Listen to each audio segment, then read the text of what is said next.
your girl, your host, Jocelyn. Y como siempre, I am so grateful you are here and so grateful you are tuning into this conversation that is going to be so special. And I'm really looking forward to having this conversation with our guest. We're going to be talking about mental health. We're going to talk about art. We're going to talk about spirituality, psychedelics, transmuting darkness into light, and so much more goodness that's just going to flow into the unfoldment of our conversation. Our special guest in this episode is Mishko, who is an artist, a designer, a typography experimentalist, a trendsetter. I had to, Mishko, put that in there. And a kind stranger that I'm having a conversation with for the first time and who will no longer be a stranger after this conversation. Mishko, thank you so much for being here. I'm really excited to have this conversation with you. Thanks so much for having me. As always, we start these conversations with gratitude. So I'd love for you to share with us what it is that you wrote down in regards to what you feel grateful for. What I wrote is, I'm grateful for my mental illness. Living with bipolar, ADHD, and anxiety, and possibly more yet to be diagnosed, has been at times debilitating, but also has given me a different lens to view the world with. I'm able to draw from the darkest lows and the brightest highs, transforming my extremes into art that has resonated with and helped others. I wouldn't be where I am today without the pieces I've made to cope with mental illness. They've brought me from a small town in Oregon to surviving and potentially even thriving in Los Angeles.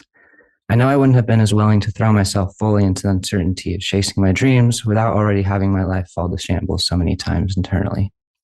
When all you know is instability inside, the steadiness of a job doesn't have a strong enough appeal to settle. Having fallen on and off a traditional path so often, I finally left behind the guilt of not giving into the expectations of a capitalistic society.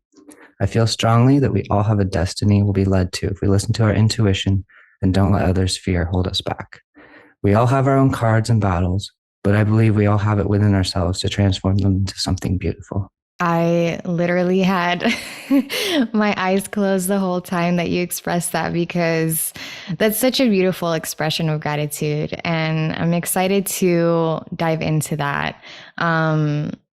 Starting with the very first sentence in your expression of gratitude, which is, I am grateful for my mental illness. I feel like that's not an expression of gratitude to take lightly, and is one to like sincerely feel grateful that you can actually express that gratitude, you know? And I'm sure that it was, and it has been such a journey for you to actually arrive to this point where you can say, I'm grateful for my mental illness.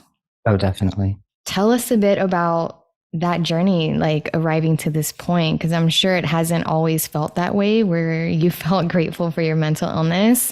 And at some point, there must have been like a shift in your relationship with your mental illness where you can be grateful for it. Was there a specific moment or experience that contributed to that shift? I think it was more just gradual. Probably within the past year or two is when I really started to see more of the positives in it. Honestly, probably like the biggest shift was getting diagnosed and getting on some medication, specifically for the bipolar. The first half of my 20s was like 5 months out of the year about, I'd be totally gone, just like in my bed, unable to see any amount of like my life going anywhere. Just working some minimum wage job that I would just kind of like show up to, practice my acting skills, pretending I wasn't falling apart inside. But yeah, so like I didn't know about the bipolar thing. And it's triggered just by life changes, stress, anything. And so every year moving out of my parents' house, I was moving to a new place, whether it was like the home I was living in wasn't it, or the roommate situation wasn't quite working out. So just having that kind of huge change annually really threw me off. I kind of had this pattern that went on for a few years where I would be working a job I didn't like, and I'd be coming home at night and like working on some personal art projects. And then I'd reach a point where like maybe I get a few clients and I'd be like, okay, I'm going to quit this job and do freelance. And so I quit my job usually around like June. And then of course I'd end up moving like that month, wouldn't have Wi-Fi for like a few weeks or something, get totally thrown off, still think that I was going to do freelance, not having it work out. End of summer, get another job, repeat. And it wasn't until 2019 where I was working in a bagel shop in 2018. And I was like, I can't come back this next year. Like, I can't do this anymore. So I just fully committed. And I think things kind of come to you when you're fully ready for them, not when you think you're ready, but when you're truly ready. Because somehow in that moment, I had the skills, I had everything I needed to actually be able to move forward. And I've been making it work since somehow. Yeah, I totally agree with you in regards to life kind of like falling into place when and as it's meant to, rather than us kind of like forcing certain desires upon ourselves and it like not working out. And then typically when it doesn't work out, we start to believe like, oh, then it's probably not meant to be, or it's not going to happen, or I should maybe pursue something else. But divine timing is real. And I love that you brought that up. And, I asked you if there was a particular shift that contributed to you being able to say, I'm grateful for my mental illness. And you brought up you finally arriving to the divine timing of doing freelance full time. So how did that specifically help you navigating your mental illness and like arriving to this state of gratitude? Well, it's been it helped feed my soul, which was an integral part of why my depression would come up. That feeling of like, I'm not on the right path. I mean, combo of other things too, but that was a big kind of saving grace. Although the instability of freelancing kind of contributed to the opposite end of that. But I think through my bipolar, I've really found a big awareness of kind of just the concept of balance. I do think like every kind of rise you have is going to be correlated with a fall and vice versa. They might not be as apparent in the moment. Sometimes it could even be like a physical injury or something. But yeah, I've definitely had ups and downs since. The first year of freelancing, I still was unmedicated. I definitely had a heavy manic episode where I was doing a lot of great work, but I was also sending off emails at like 4 a.m. and had moments of stress where I'd like run out of the house and just be like sprinting around the block, like freaking out about some client that I was like trying to provide all I could for, but it like wasn't enough. But part of that is also learning boundaries as someone who's working for yourself. Absolutely. And the other thing that I really want to bring up that you brought up in regards to what assisted in shifting your relationship with your mental illness is actually getting the diagnosis and gaining the clarity of like what's actually going on. I feel like that perhaps can be kind of scary, like going down that journey of actually allowing yourself to discover what the diagnosis may be. And I'm going to bring that up later in the conversation. But I'm grateful that you allowed yourself to embark that journey and reach the clarity that you feel is very helpful for you to understand yourself more deeply. Yeah, truly, I have to thank my mother, especially. The first 4 or so years of my major up and downs, at least that I was aware of, I wasn't really around my family much, so they weren't really aware of it. I'd see them for the holidays and maybe be quiet, but like that wasn't a long enough time for them to really see what was going on. But in the summer of 2019, it was before I was living down in Los Angeles. My mom actually grew up down here. And so my grandmother she was living strong, and then she had a fall and kind of like went straight from like driving and living her life to like her deathbed. And so I came down just trying to do what I could to help. Um, and I think just like going through that, I learned some other things I won't dive into. There was just a lot that happened within like a month that I definitely I just couldn't handle. And so my mom got to see the full extent of what I had been living as all those years. She hadn't really been around me. And yeah, I didn't have the outside perspective really. I'd had difficult relationships with friends during certain periods, and then it would kind of mend, and then I'd kind of go out and then come back in. But having her see that, it was like, no, like you need help, or you need help. And so she kind of helped push me into just taking that step to like literally just call insurance, find a psychiatrist or like someone, a psychologist. I always get them mixed up. And like actually talk to someone. Just like part of my ADHD, like I could have, but like in my head, like I just couldn't like call my insurance and figure that out. It was just like, I have work, I have other things. There's always something that's more pressing in my mind. So going into that, I had already done a lot of Googling. People say not to self-diagnose, but I'd kind of been like, I think this bipolar thing, there's a lot of alignment with my life and what I read within those symptoms. So I kind of just went in and was like, I think I have this. They asked me a few questions and they're like, yeah, you're right. And then from there, I saw a psychiatrist who started putting me on lamotrigine, which is actually originally an epilepsy medication to help people stop getting seizures, which at first I was like, what? Like, that's weird. But it makes sense. It just kind of calms down the nervous system, takes those highs a little bit lower and the lows a little bit higher. So the first year of that, I didn't quite have the right dose yet. But I remember just like being amazed because I would still fall into periods of depression, but it would only last like 3 days, not multiple months.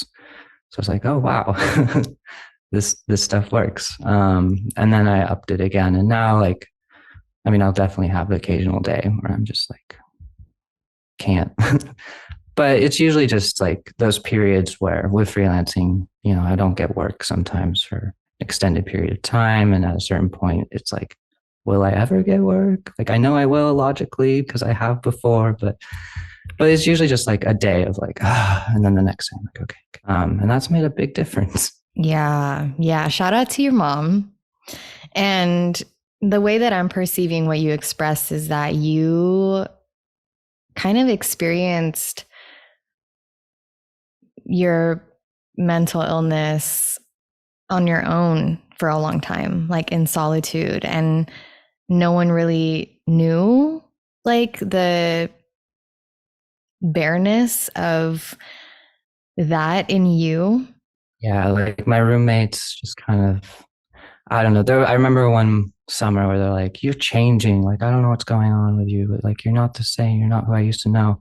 But like I didn't feel that, so I was just like, "What?" Like I don't know. It made me feel really weird, but I didn't understand why they were saying that. I didn't have the self-awareness at that time. Do you feel like your mom kind of taking the initiative to help you kind of gifted you the awareness of the importance of like community and like allowing people to see who you really are and how you've really been, and like allowing yourself to be vulnerable in that way? I would say somewhat. I've always been pretty open overall. I think it was just a matter of not having that awareness. Um, but it was okay. It was kind of wild. So before I went down to help with my grandmother's death, I got an email from HBO. And that was like my first like huge client email. I was like, what? It's just like a Mm-hmm. subject line, hello from HBO. And they said that they wanted to get me on like helping out doing some visuals for their new show that was coming out. And that show was Euphoria. Um, and so they wanted me basically to do a piece each week for like the Sunday that the episode dropped of like new episodes out. Um, and so I got to see the very first episode kind of before it came out. That was like really exciting to me. Since I was down in Los Angeles, I got to go into the HBO headquarters, get like a little private screening. I was like, oh my gosh. That's so cool. Like I was making art like basically every day for Mhm. like years. And so that was a moment of like, it works. Yeah, Really set your affirmation. mind to something, like it works.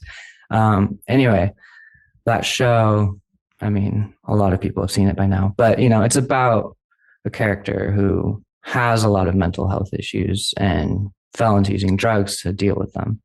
But I remember one specific episode, the main character, Rue, she's Googling, like, maybe not verbatim, but I think almost verbatim. It was like, do people with bipolar know they have bipolar? And just like that scene hit me deeply. But I mean, I kind of like was aware of why, but I didn't fully know. But I honestly, like that episode kind of was the spark for me to be like, wait, maybe, like, I don't know. I just kind of thought like people with these things knew they had them. But so, funnily enough, that job kind of led me into kind of seeing myself a little bit more. And I'm sure I probably would have watched the show eventually, but I doubt I would have seen it at that time. Yeah. Shout out to art for allowing ourselves to see ourselves in it in an expansive way. Self-awareness truly is so powerful. There's this post, this kind of like goes into what we're talking about now. There's this post on your Instagram that I love, and in the graphic it says, "I'm not mentally ill, society is." And when I read that, I was like, that's a bar. Really though, really though. But I want to read the caption. The caption says, "I really believe if we still lived as we did for thousands of years, I would have killed it in the." Ah, this made me laugh. I would have killed it in the hunter-gatherer era. We don't take care of each other like the communities we evolved to survive in. That said, I'm still mentally ill, lol, and searching for treatment has saved me and my loved ones a lot of pain and heartbreak that was going on before I knew I had bipolar and ADHD.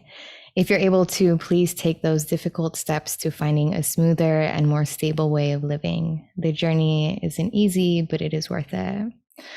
First of all, I have to ask, would you have killed it as a hunter or a gatherer? Definitely more so a gatherer. I don't really like the idea of killing things too much. Like spiders, I'm like, okay, you're just a spider. Like, how can I just like kill you? Yeah. I had like a serious ant problem, and for a while, even then, I was like, I don't want to like just kill them.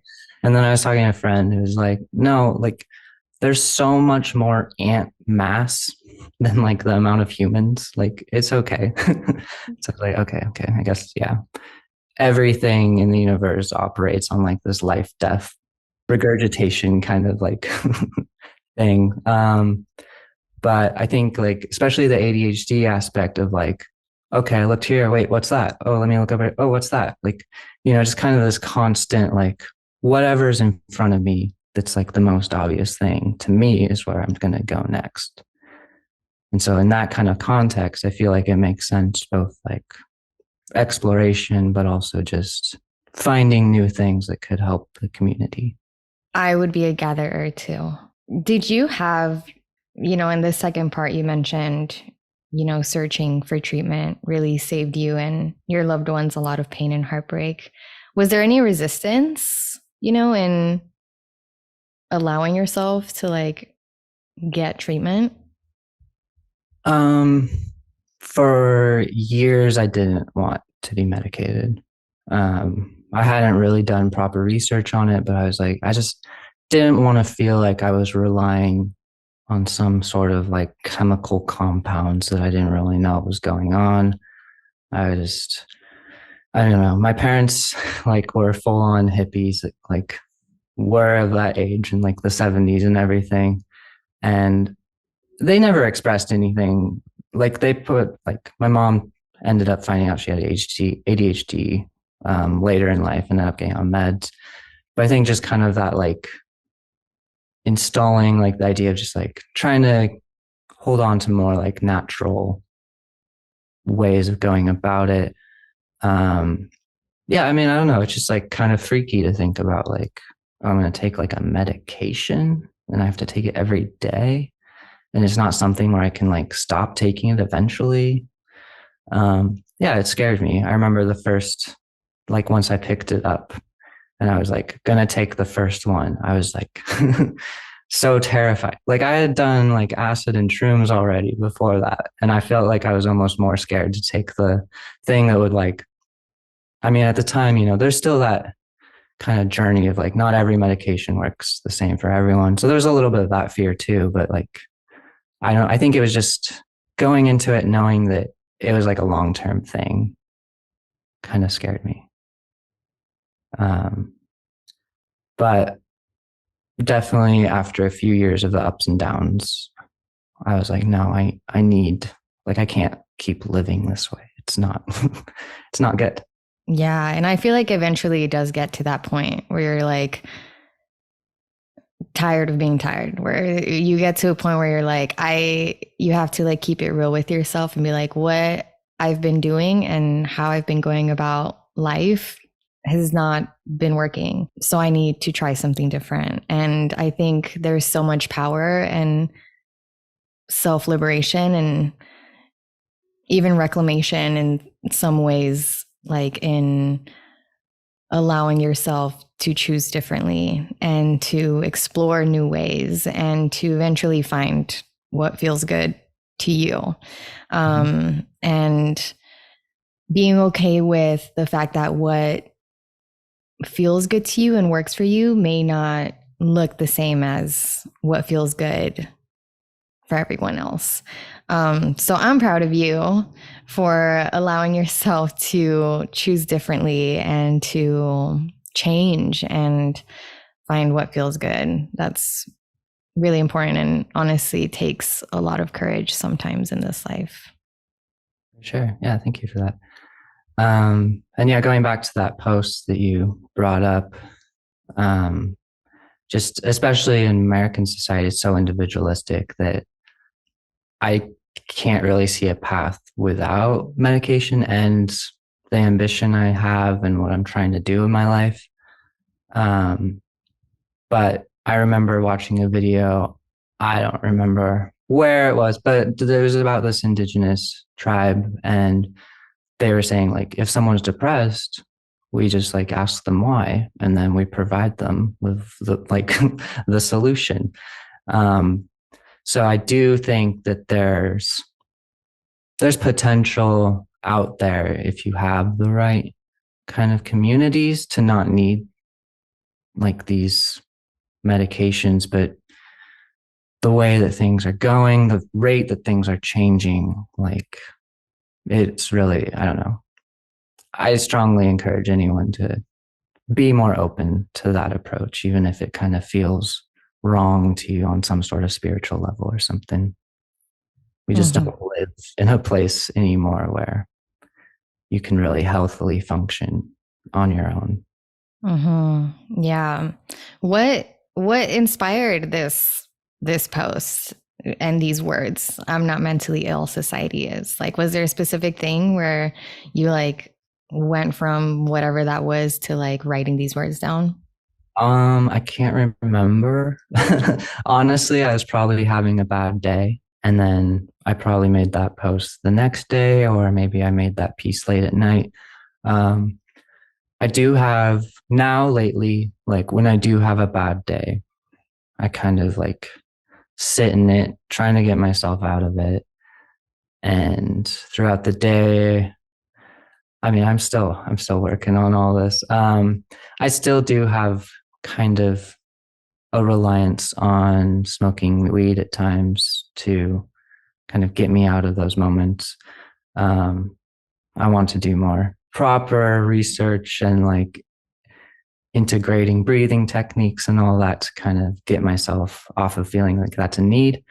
But after sitting with it for a while, if I'm not able to get myself out of it, I'll smoke a little and then I'll kind of like enter a new mind or headspace where I'm like, okay, I've been feeling this way all day. I'm kind of not feeling it in this moment, but when this like goes away, like when I come out of it, it might come back. But if I use this moment where I like feel together again and I create something out of it, it kind of transfers that energy outside of me, I guess.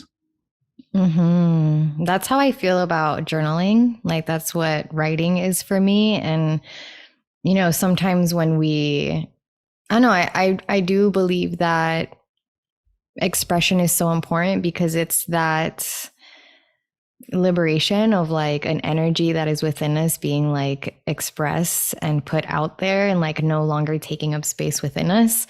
And as someone who has been an overthinker and someone who does feel deeply, and writing down whatever I have going on in my mind has been like that release where it's like no longer taking up space in my mind and is being put out on something else outside of me. And also, aside from the liberation of energy, it often gives me clarity because then I can see it in front of me and it gives me like a different perspective rather than just it being stuck inside of my mind or my body, my spirit. Yes, I totally get that. Um, Part of it's like my ADHD and just my lack of kind of enforcing this. I do want to also get more into journaling. That brought up a memory of kind of when I was trapped in those deep depression episodes. It'd usually be a few months of just like inability to fight it at all. And then I'd reach a point where I'm like, no, I don't want to feel this way. Like I really like I would stop feeling so much like the reasons that I'd fallen into depression and I was just feeling the depression on its own. But I was like, okay, I don't, no more. And so I would start to write down my thoughts. And then, yeah, like looking at it once it's outside of you. And I can just be like, well, that's dumb. That's a lie. Like that doesn't matter. And it would really, I feel like, I mean, sometimes I feel like I'd only do that like once. And that would be kind of the catalyst for starting to I still like I had so many depression episodes. I'm still not really sure how I got out of them. But I do think that I can point to two where writing down kind of what I was feeling did cause a little bit of a shift. Self expression, also just like self awareness, is so powerful. There's this other sentence from your expression of gratitude that you shared with us earlier that I want to expand on a bit, which is where you wrote, I'm able to draw from the darkest lows and brightest highs, transforming my extremes into art that has resonated with and helped others. And also, what I'm going to kind of expound on a bit here also relates to this other sentence where you wrote, when all you know is internal instability, the steadiness of a job doesn't have a strong enough appeal to settle.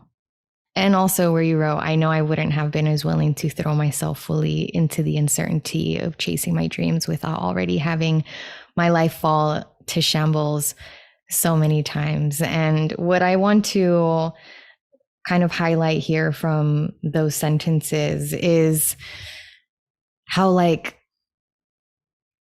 darkness can actually be pretty empowering if we allow it to be. And it kind of sounds like you've embodied that alchemist within you, where you've been able to kind of alchemize darkness into light. And art has really been that alchemization tool for you. And often I think about, whenever I'm experiencing challenges in my life, I look back at this like rock bottom experience that I had back in like around 2014, 2015. And it was like, just in so many ways, just the bottom of the bottom for me. And ever since then, I just feel like if I'm going through any challenges, I can look back at that moment and be like, at least I'm not there. Like I've experienced bottom before. This is not that.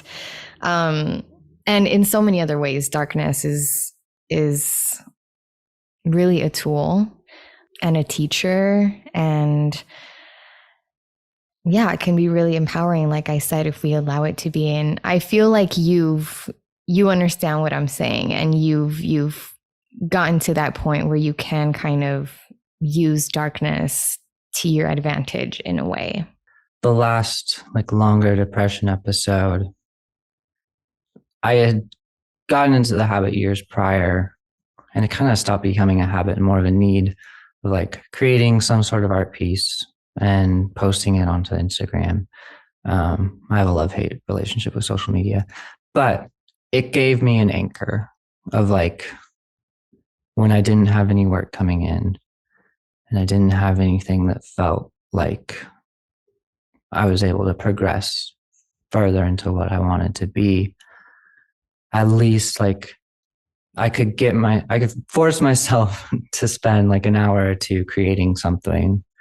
And even if that's the only thing that I put out that day, it like gave me something. I think without that, I probably would have been so much more lost. But some of those darker posts were really like what kind of started expanding my following online.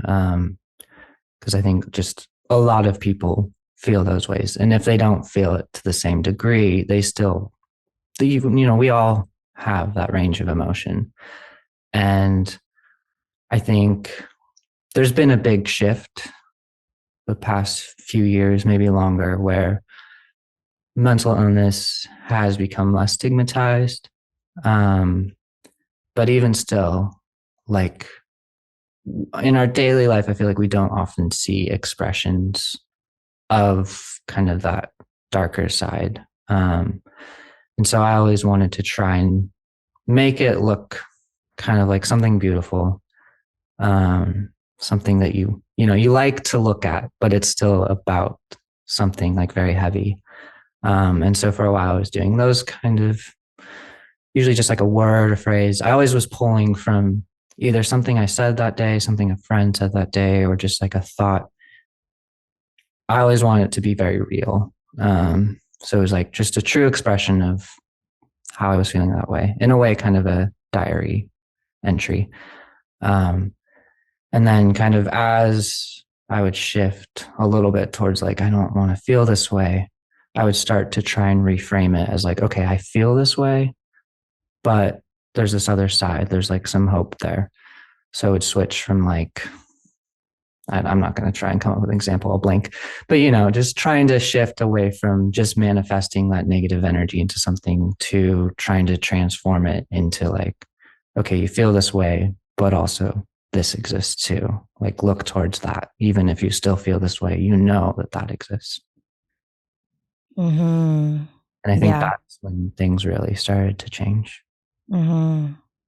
What would you say is one of your most appreciated or valued lessons that you've learned from darkness or from your shadow? Kind of going back to what I said earlier, just fully feeling balance, and just being aware, like anytime I'm in a darker spot, I'm like, okay, maybe I'm just paying it forward for like something great that's coming.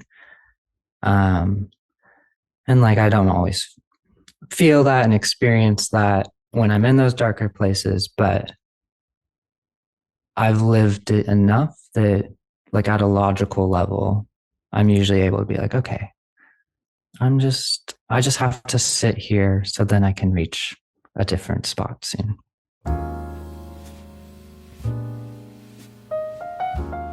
Let's take a moment, let's take a breather and talk about our partner, Athletic Greens, who I'm so grateful for. They support this podcast, this community, the conversations we have here, and they support our optimal health and well-being. They have a product called AG1 that they introduced me to a few months ago. I've been taking it every single day since then. In the morning, when I get home from the gym, before I have breakfast, and I'm telling you, it's been a game changer. And I'm excited to introduce you to this product. So, what is AG1? In one scoop, you're absorbing 75 high quality vitamins, minerals, whole food source ingredients, probiotics, and adaptogens to help you start your day right. This special blend of ingredients supports your gut health, your nervous system, your immune system, energy, recovery, focus, aging, all the things. And your girl has been wanting to take supplements for so long, but the thought of taking all these different supplements, not knowing where to start, just had me continuing to put it off and put it off and put it off. And so when Athletic Greens introduced me to AG1, it just felt like such divine timing and literally exactly what I was looking for. They make it so easy to integrate supplements into your life, which is so important for our health and wellness.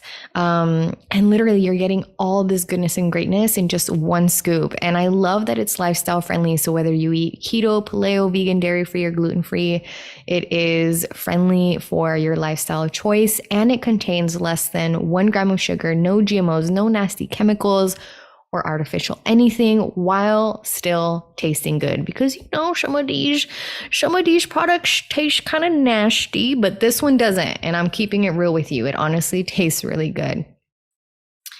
So y'all, right now it's time to reclaim your health and arm your immune system with convenient daily nutrition. It's just 1 scoop in a cup of water every day. That's it. No need for a million different pills and supplements to look out for your health.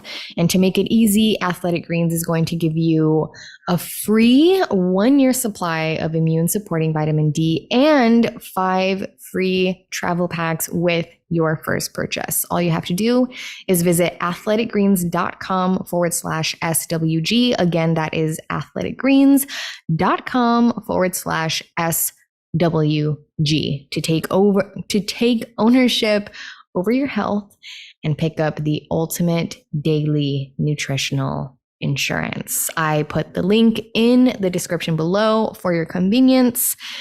Now, without further ado, let's get back into this beautiful conversation with Mishko. In the initial email that I sent you, and I expressed like some of like the potential topics of conversation that we can touch on, one of the things that I wrote down was, using design as a tool for change. And when I first sent that to you, I meant it in the way of like, sharing your designs that bring forth change in society or like in your community. But when I reread it, when I like revisited that email and reread that specific potential topic of conversation, I thought, using design as a tool for change internally, like for your own self, changing something within you through design, through art, which is, exactly what we're touching on right now. Yeah. And I think by doing that and sharing it with others, it might not have like the same power as it does within you, but it also kind of shows other people in a way of like that range. The amount of times I've posted something that's like, sometimes it feels a little cheesy, but it's always honest. It's always like what I'm trying to express. But like I've posted something of like, feel this way today, don't feel that way. And I get comments from people that are like, I needed to see this. or like, thank you. And so like there is some part of me that's like intentionally trying to share things that I hope will help other people in some way. But in general, it's just my honest expression. So seeing other people express gratitude for that is kind of like, oh, whoa, like even when it feels like almost like selfish in a way, like if you're expressing it honestly, it shows other people kind of what they need to hear also in that moment. And when I first read that topic of conversation, I was kind of thinking of like more like social justice type stuff with that. And definitely I've had moments where I was like, something in the world was going on. And like that was the biggest thing on my brain. So that's what I create around. And I do think there's power in that. What I was trying to do was create something that would allow people to share it to their own audience and give kind of their thoughts. With Instagram, I always love to look at like if people are sharing it to their story, like are they writing anything? Are they like kind of resonating with it? But it's a hard balance on the internet of like, there were definitely periods where I fell into being inflammatory because more people are engaging. The algorithm loves drama and controversy. And I kind of let my ego fall into like, ooh, this is nice. Ooh, look at all this. But kind of realizing like, am I doing anything to help? Like, or am I just creating an opportunity for people to fight each other in the comments? And so I still do think there's power in commentating on what's going on in the world. And I still feel that deeply. And I'm sure I'll return to trying to express that too. But now I guess my approach is to try and just lead by example rather than trying to lead by like, here's how I feel. You should feel this way too. Um, and so I guess like I do care so much about what's going on in the world, but if I can kind of show people through my journey what's possible with their own journeys and kind of hopefully empower people to be like, no, you don't have to fall into like what you think you have to do. That in itself can be a subtle form of revolution too. Absolutely. Absolutely. And, you know, I think especially during these recent times, so many people have felt so helpless and like this desperation to like want to help and change the world and make a big difference. And it can feel so overwhelming. And then those like thoughts of like, well, there's nothing that I can really do. Like, there's no big difference that I can make. Like, these problems are so big. I feel so small. Like, what? And then, you know, you kind of like spiral into this helplessness. But I really do believe in the power of us holding like just the little things, but they're not little, like holding ourselves accountable and taking responsibility for our actions and showing up in the world in a way where, you know, we'd like for others to show up in as well, and being that reflection, expressing our truth with like loving kindness and pure intention. Like those, again, little but really not little things really do create, like, imagine if we all did that. Mm-hmm. That would change the world. And also realizing that, like, you know, sometimes we think we only look at what's right in front of us for proof and evidence of like the change or the impact that we're creating in the world, but we don't realize that there's like such a bigger picture where we won't see all the ways in which we're creating an impact. Like, it really is so much bigger than us. And that's something that I've been reminding myself of quite often especially in the past couple of years. So all that to say, I definitely agree with you. When I look at your designs, in all honesty, I think like psychedelic. But there's a couple of things I want to touch on in regards to that. One, I feel like that's kind of basic. So I want to ask you, like, how would you describe your designs, and then after that, I want to touch on psychedelics. Yeah, I feel both conflicted and totally okay when people describe my art as psychedelic. I've done enough psychedelics. I'm sure it's worn off on how my art gets expressed. But I would also say it's like equally informed just by biology and kind of just like natural, like how energy flows. Because if you, I mean, I guess the bright colors kind of mess that up. But if you looked at my art and you were thinking about like water or something originally, like that has been just as much of an influence to me. Ultimately, though, like a lot of it has the wobbliness, and there's a tool within Photoshop called Liquify where you can just like push and pull the image that you're working on. And I just found that to be a really kind of like soothing experience of like creating, because I've never been the best at like drawing anything where like, well, with other forms of expression, I feel very confident about like starting from a blank space. But with visuals, like I started as a photographer. Um, and so once I started slowly manipulating my photographs, it started opening up a new way of creating for me.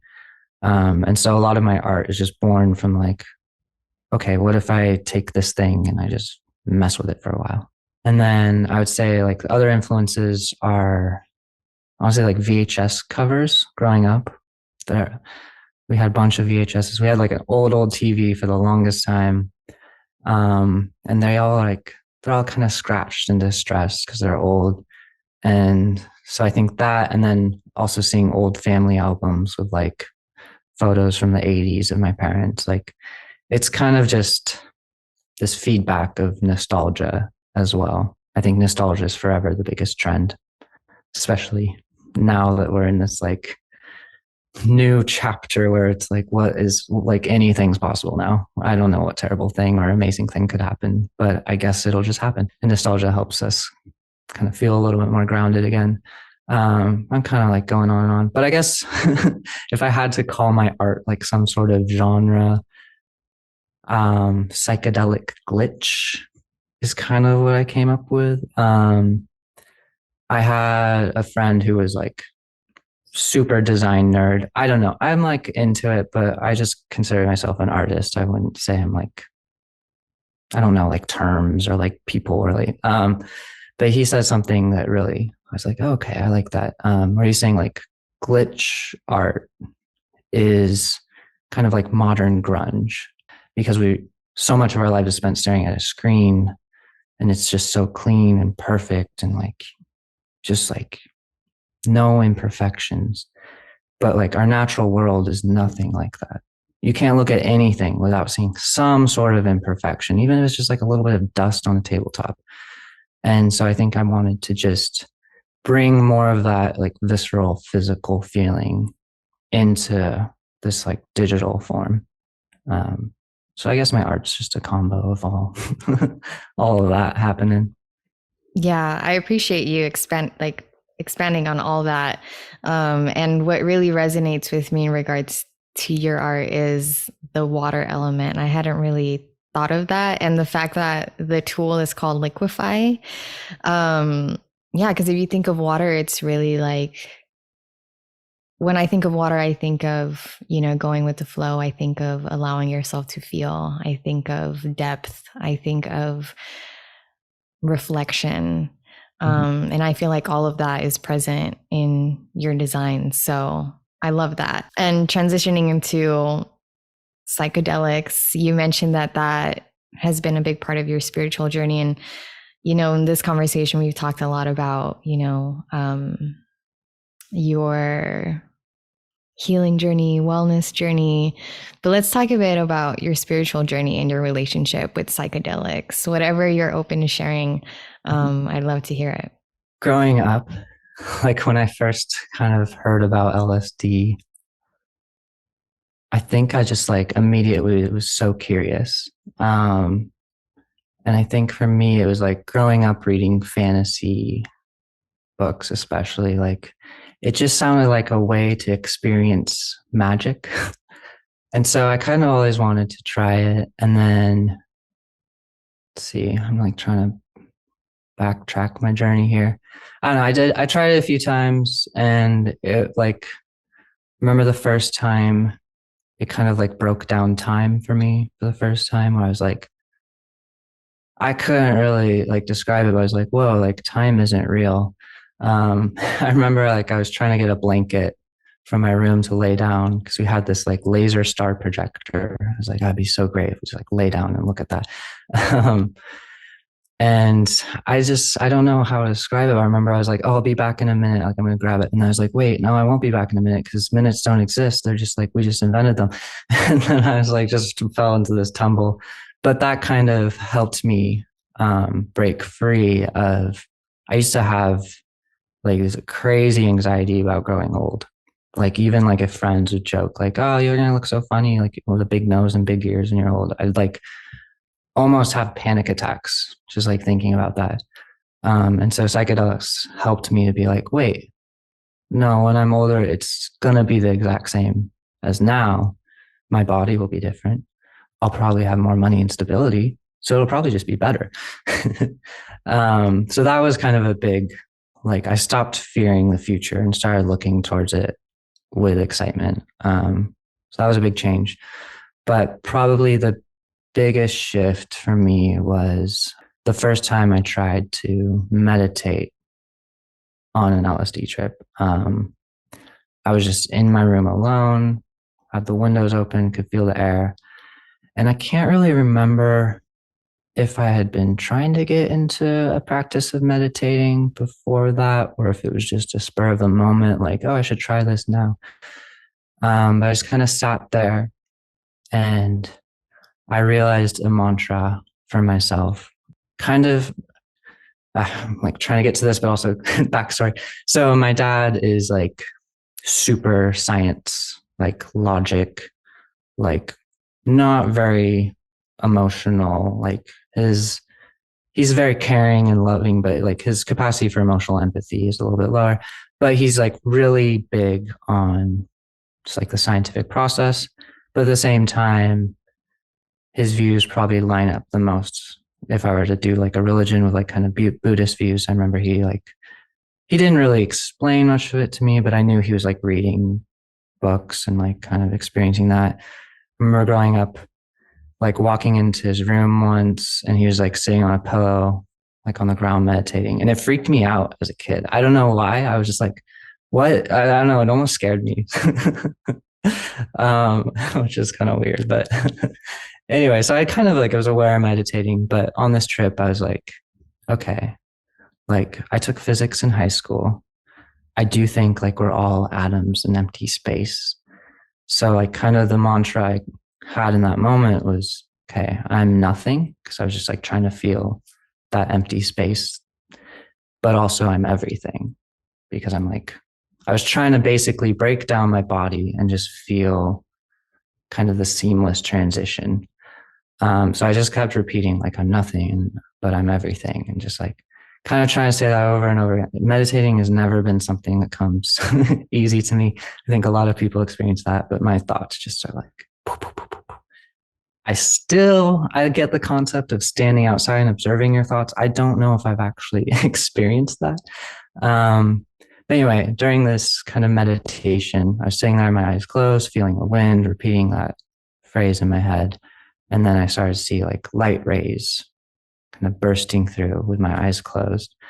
And I was like, okay, this is what like religious people say when they mean God. I was like, okay. I was kind of in between atheist and agnostic growing up. I think just I grew up in a really small town. It was mostly conservative, but there was also a little bit of like a hippie liberal balance. So it wasn't as bad as like the deep south, but it was a rural town. It was a logging town. Um, and I kind of like forced myself into such a state of denial that I didn't realize consciously that I'm gay until like a year out of moving out of that town. And I think just like growing up in a place where like one of my best friends was like a Christian Baptist. And I remember we talk about like marriage equality. And he would be like, like, I don't think there's anything wrong with gay people, but like they shouldn't be allowed to marry. Like that's like, that's not like how it's supposed to be. So kind of like, because of my experience with that, like all religion, I was like, no, no, no. But that moment I was like, okay, I get it now. Um, and so that kind of helped me to start seeing everything a little bit differently. I still didn't like the word God at that point, but I threw in the universe. It allowed me to like experience and feel the same things without putting it into this like weird internal discomfort that I had with Christianity at that point. Um, and then fast forward a few years later, and I was here in Los Angeles, actually in this home. And I'd been living here for a month or two. And I was like, you know what? Like, I have a little bit of LSD. I'm just going to do it by myself. And I had a hammock set up.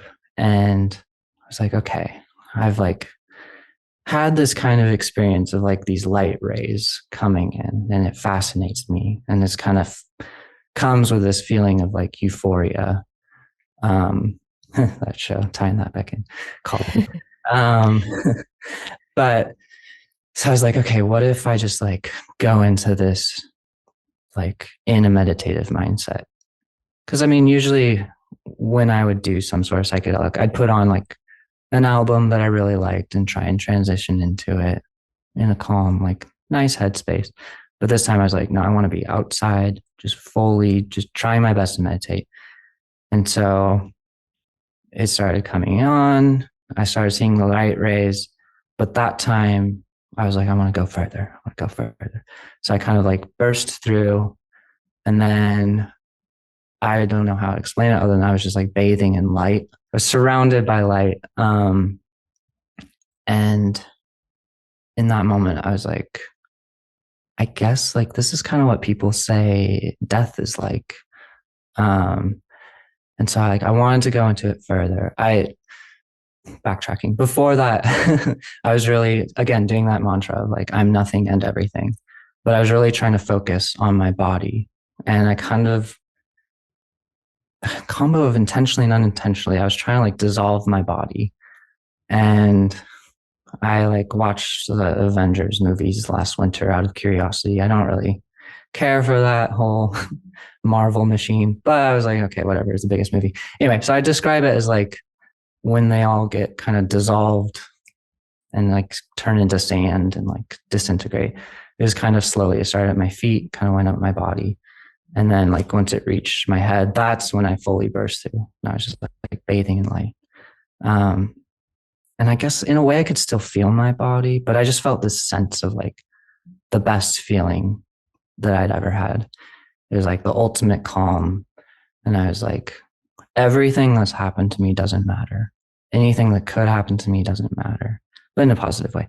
Um, and I was like, I could just be here forever. Like, I don't need anything else. Um, and then I was like, what if I try and go further? And so I had like the out of body experience. I wasn't like looking at my body, but I could like feel myself kind of rise a little bit. And then I reached this point where I was like, okay, this is really great.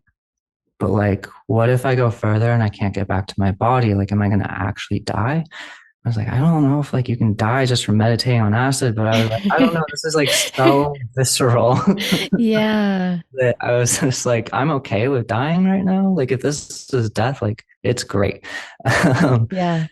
but my landlord is my neighbor, and so I was like, and she's like this actually like really sweet older lady, which is very rare for a landlord. But I was like, I can't just like die, because then she's like gonna be like, where are they? And then like gonna be a smell, and they're just gonna go back and see my corpse in a hammock. And I was like, I can't do that. And they're gonna call my parents and like my friend. Like it's just rude. So I was like, okay, let me go back. So I kind of like reintegrated my body. I like felt like mentally I had to put my body back together. Mm. It was the weirdest feeling.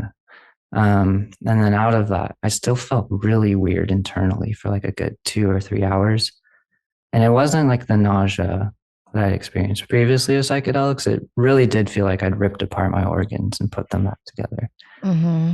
And so I remember, Really, really quick, what's coming up for me in regards to that is like you had to like remember yourself, like literally like remember yeah, I did. yourself. Yeah, that's a good way to put it.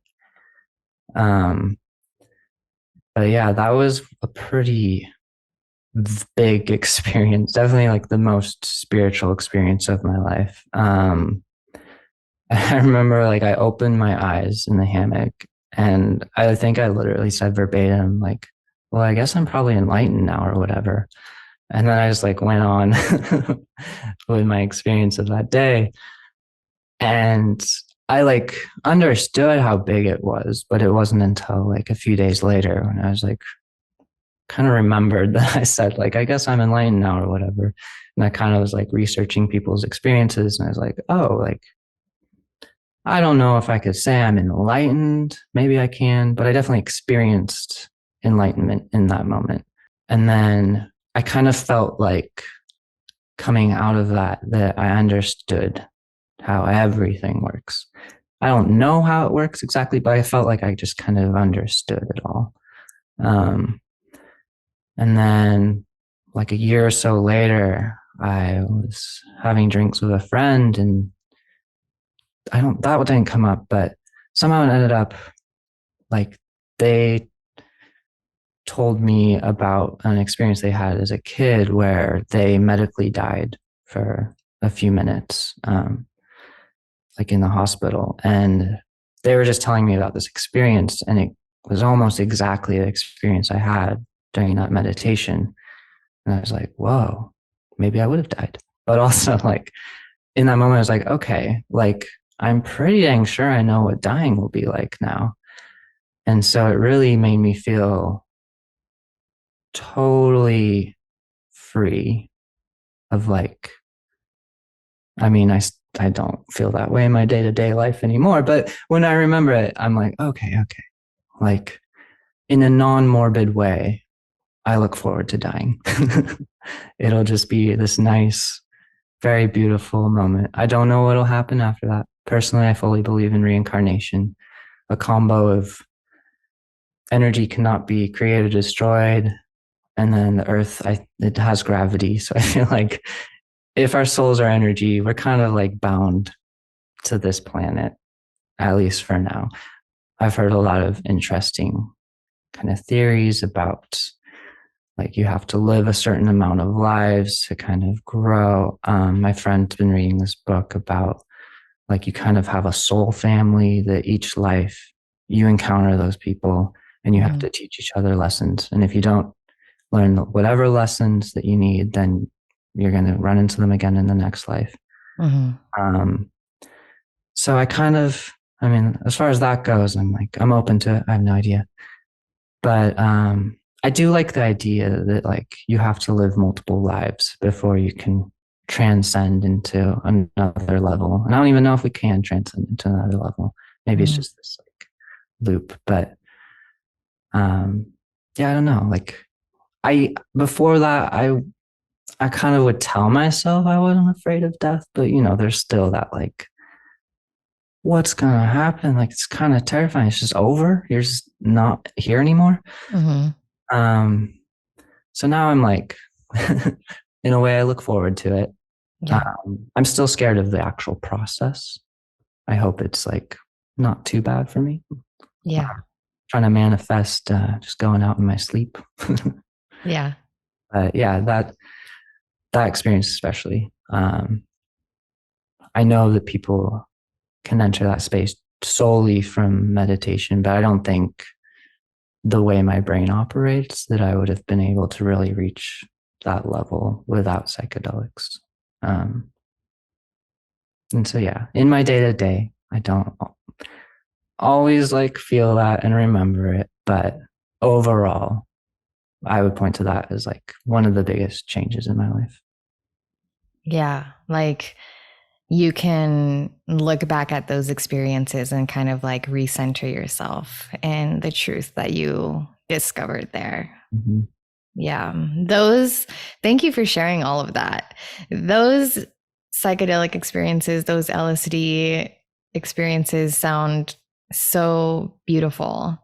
And I love that multiple times you expressed that you just felt like this liberation, because I feel like that's truly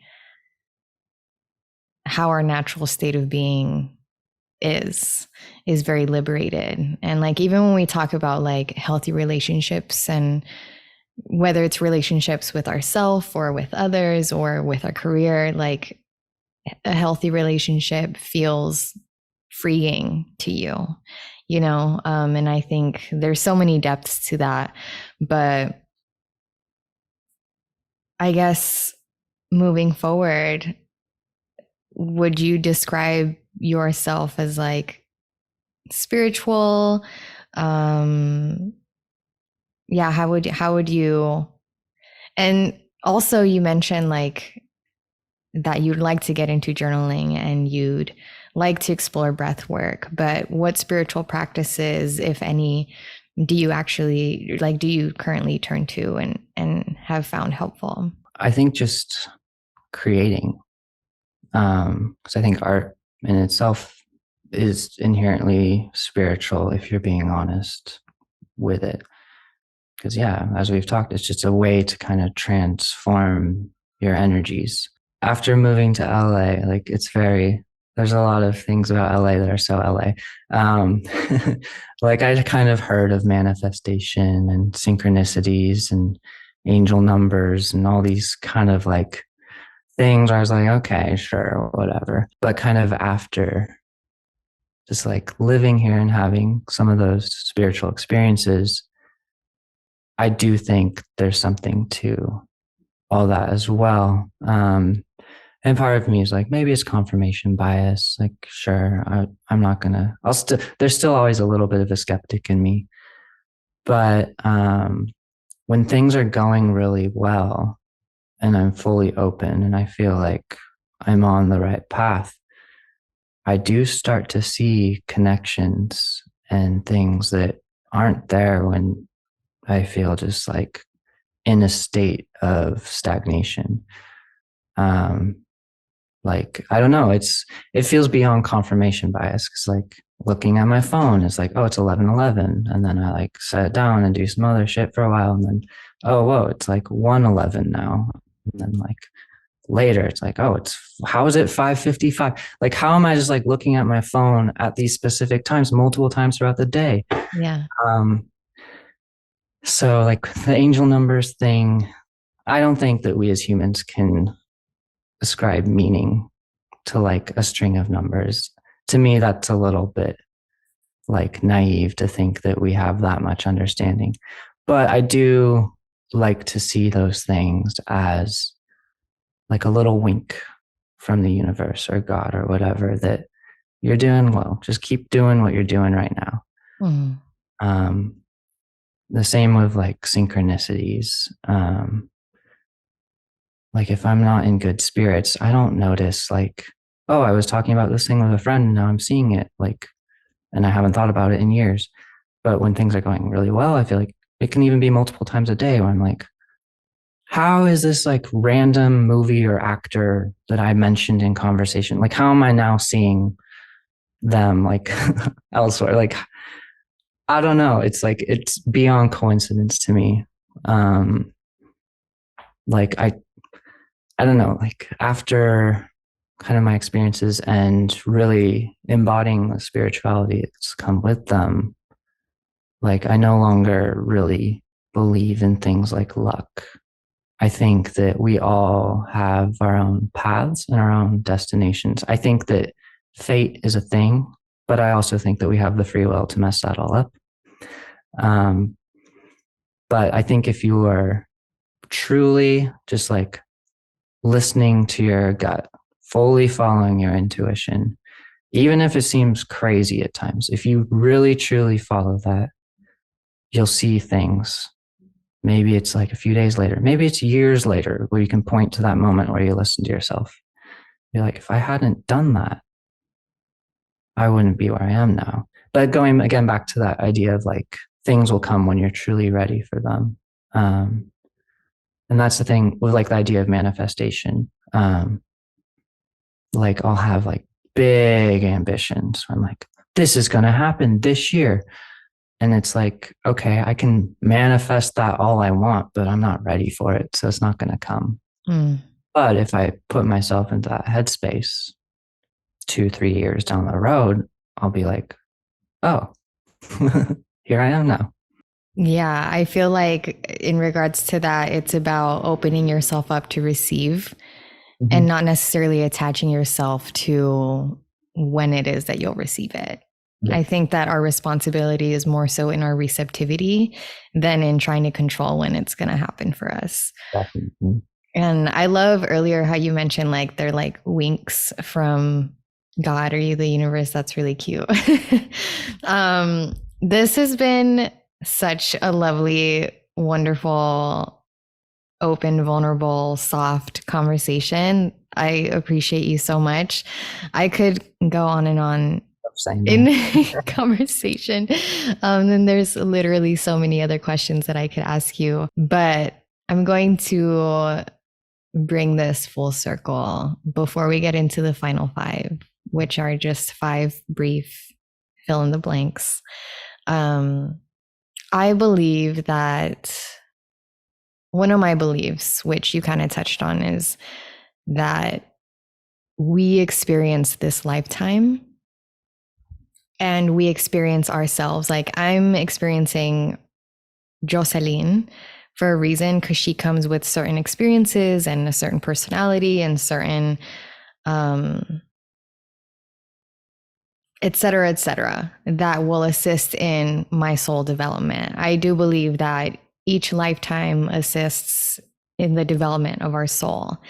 And who we are in this lifetime comes with, again, a certain personality, certain traits, certain interests that assist a particular aspects of our soul.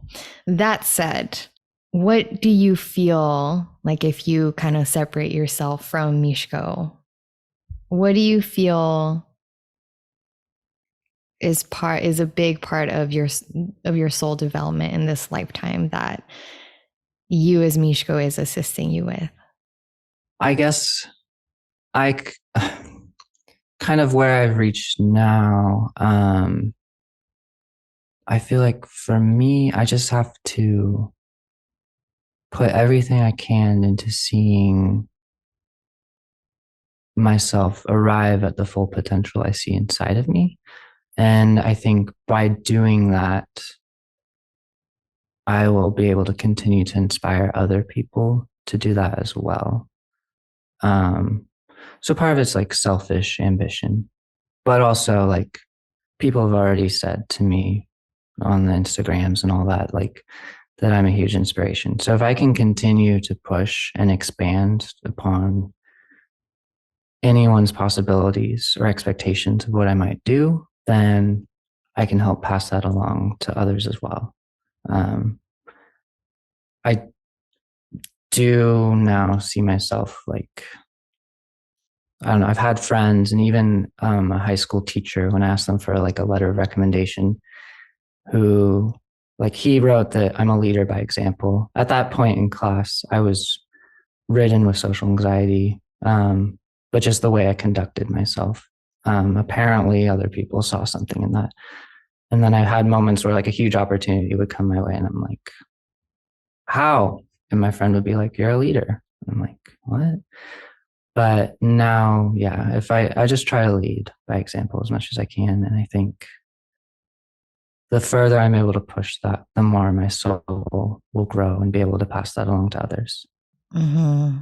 And if I may share, I feel like Mishko, the artist, definitely is in large part assisting your soul development, like you creating art and expressing yourself in that way may have been something that your soul has really needed, that perhaps in other lifetimes may have been missing. I mean, who am I to say? But definitely feel like you as an artist, there's a big empowerment there for sure. Yeah. And kind of my friend that I was mentioning, who was really diving into the idea of like the soul journey throughout multiple lifetimes, brought up the concept of like, maybe you start out as kind of a fresh soul, and as you go through more and you pull more and you integrate it more, you kind of go from that to being a little bit more of a teacher soul. And I don't know if I would say I'm quite at that level, but I could see, if I allow myself to see the world like that, I can already see myself kind of heading towards that. Even if it's just teaching by living my life and trying to be as open and honest as I can. Yeah. I love that. Shout out to that friend who you can have these conversations with. I love those people.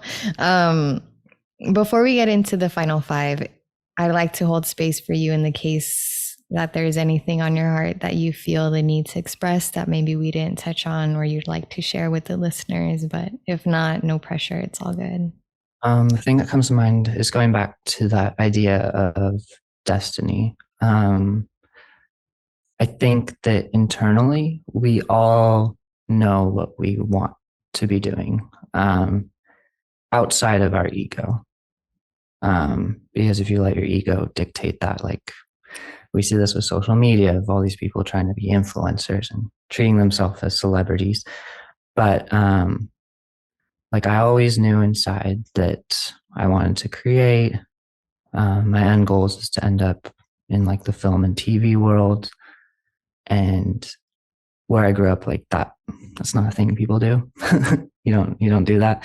And so I kind of didn't let myself see that as a possibility until moving forward. But I remember one moment that really like changed my outlook on things a lot. And it's silly, but it was my little sister's high school graduation. And again, it was like a small town, but there was one kid where, so like as they're being called their name and getting their diploma, they like write like, here's like, am I going to go to school? Like, what am I going to do next? Like, what do I want to do?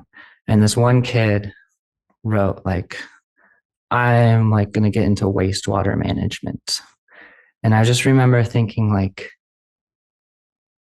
you're basically telling your entire town that you're trying to get into poop water. And that's not something that you would just like do and say openly like that if it wasn't kind of like where you're meant to go in a way. Mm-hmm, mm-hmm. Wow. If there's someone out there who like genuinely wants to like get into wastewater management, like that's not something I want to do at all. I can't imagine anyone wanting to do that. But like clearly this person, that's what they feel called to so much they're expressing it. Mm-hmm. And so that's when I really like felt that deep within me of like, no, if we all kind of follow, like, what are we called to? And we don't let the obstacles and the fears of others hold us back from that, then I think we would reach a point where everything would have harmony. Like everyone would kind of be providing to the world and society, like the thing that they have to offer. And that's kind of like what I mean by we all have our own destinies. And I think often we can point towards what did we want to do as children, and not like those dreams. I mean, maybe sometimes like the dreams of being an astronaut, but like, what did you like really truly want to do? Like without any sort of filters put onto it. Mm-hmm. We Yeah. listen to our intuition and we put in the effort. It's not easy, but we will get there. Mm-hmm. Yeah, I too agree that, if we're not in a state of resistance to life and how life is unfolding for us, and there's no suppression of our true self, that it would bring so much more harmony and balance into the world. And I feel like that kind of touches back on when we talked about like the impact that we make in the world, like not underestimating the power of just being your true self and allowing yourself to express yourself in however your heart desires. So yeah, thank you for sharing that. I'm glad that I asked if there was anything else. Okay, so final five are just five fill in the blank sentences. You can just say one word or more than one word, and whatever just first comes to mind. Just no need to overthink it. Ready? All right, let's do it. Okay. I am grateful to know. My best friend, the one who is talking to me about all this soul stuff. Yeah, I could elaborate, but we're supposed to just keep it short. I am grateful to feel. To feel the impact of my journey so far. I'm grateful to overcome. To overcome my own fear and inability to see my full potential being realized. Mm. I'm grateful to accept. Yeah, tying right back to the beginning, just my mental illness and the positives and negatives that it's brought. And I am grateful to give. To give just the inner essence of myself and have it actually seem to be creating some sort of impact. Mm-hmm. Beautiful expressions of gratitude, beautiful conversation. Like I said, your girl could have could have kept going.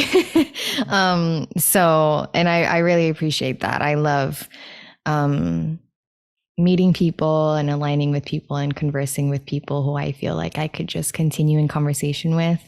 And not in large part, that has a lot to do with also how the other person is showing up and their openness and willingness to exchange. So thank you so much. And I'm sincerely so proud of you. So thank you, Mishko. So much for having me. This was beautiful.